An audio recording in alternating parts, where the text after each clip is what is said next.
दाम है वो घटेंगे, लेकिन अब यहाँ शायद काफी समय बाद जो कमर्शियल और इंस्टीट्यूशनल सेक्टर है उन लोगों को राहत मिलती दिख रही है।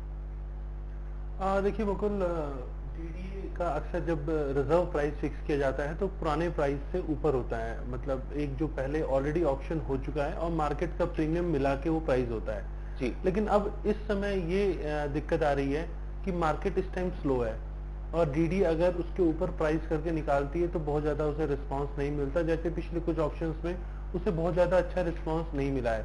तो ये मार्केट कंडीशंस के ऊपर डिपेंड करता है, लेकिन मैं इसे बहुत ज्यादा उन लोगों के लिए बहुत फायदे का सौदा नहीं कहूंगा जो इसे लेने में इंटरेस्टेड है, क्योंकि उन्हें इजीली सेकेंडरी मार्केट में भी उससे अच्छे रेट्स के ऊपर ऑप्शंस मिल जाते हैं जो उनके लिए कहीं ज्यादा फायदे का सौदा हो सकता है। अगर डीडी से लेते हैं, हाँ जरूर है कि आपको एक टाइम मिलता है पेमेंट करने के लिए। आप फर्स्ट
जी बिल्कुल, एक अच्छी सौगात यहाँ मिल सकती है, लेकिन कभी कभी इसमें लोगों के साथ धोखाधड़ी भी होती है।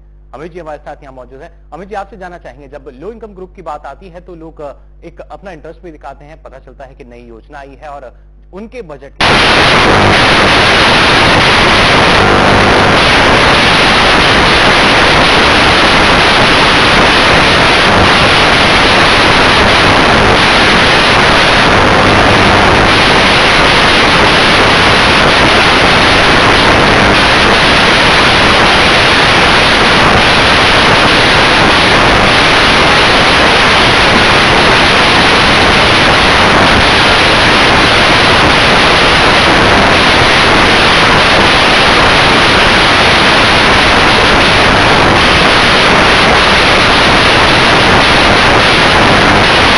तभी आप इसको बेच सकते हैं, इन बिटवीन आप नहीं बेच सकते। तो ऐसे कंडीशंस को क्लियर रखती है, पहले से रखती है।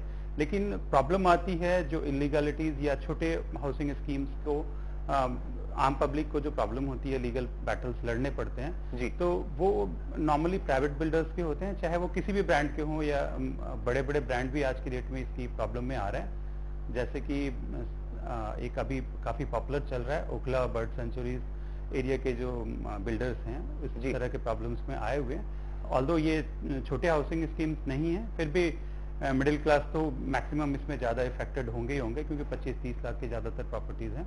तो इसमें आम आदमी को एक सजग रहने की जरूरत है, चीजों की इंक्वायरी करने की जरूरत है और बिल्डर्स से क्वेश्चंस पूछने की जरूरत है। और जब तक सेटिस्फाइड ना हो तब तक किसी भी जगह पे इन्वेस्टमेंट करने की कोशिश ना करें।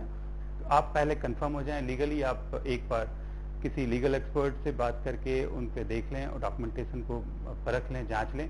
जब ये लगे कि हाँ लीगली ये चीजें ठीक हैं, आप कंसर्न अथॉरिटी से भी बात कर लें। जब लगे कि हमारा जो इन्वेस्टमेंट है वो सिक्योर प्लेस पे जा रहा है और जो कंस्ट्रक्शन हुई है वो कैंपा कोला वाले कंस्ट्रक्शन की तरह नहीं है, जी तो बिल्कुल। फिर आगे जाके सुरक्षित रहेगा उनका पैसा भी और आशियाना भी। जी बिल्कुल, और कहीं न कहीं प्रदीप जी, जिस तरीके से अभी यहाँ अमित जी ने ज़िक्र किया ओखला बर्ड सेंचुरी का, वो है कोकोला सोसाइटी, तमाम ऐसी हैं जिनका काफ़ी प्रभाव पड़ता है। अगर ओखला बर्ड सेंचुरी जो एरिया है उसकी हम यहाँ बात करें तो काफ़ी लोगों पर उसका जो असर है वो पड़ता दिख रहा है। देखिए मुकुल, यहाँ पर असर तो बहुत लोगों का है, लेकिन अगर हम बात करें कि पिस कौन रहा है, तो सिर्फ एंड यूजर पिस रहा है, या जिसने अपनी इन्वेस्टमेंट की है।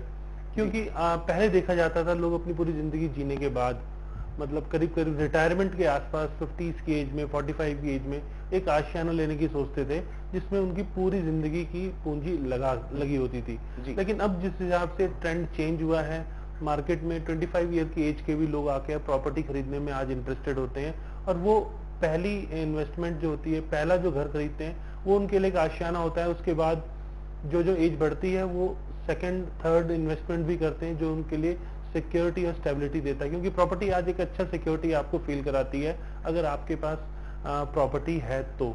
जी। दूसरी चीज, अब वो बायर जो प्रॉपर्टी खरीद रहा है अपनी सिक्योरिटी के लिए, अपनी स्टेबिलिटी के लिए, अपने आशियाना के लिए, वो अगर समझ में आता है उसको कि बिल्डिंग खड़ी है, पोजीशन मेरे को मिलने वाला है, और अब एकाएक एक नेशनल ग्रीन ट्रिब्यूनल का एक नोटिस आता है, उसमें ये क्लियर होता है कि ओखला बर्ड सेंचुरी के 10 किलोमीटर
पर्सन समझ नहीं सकता है कि लीगली किसकी राइट बनती, किसकी नहीं बनती। तब तो कहीं ना कहीं उस पे आपको जजमेंट या कोर्ट जो है आपको हेल्प करती है।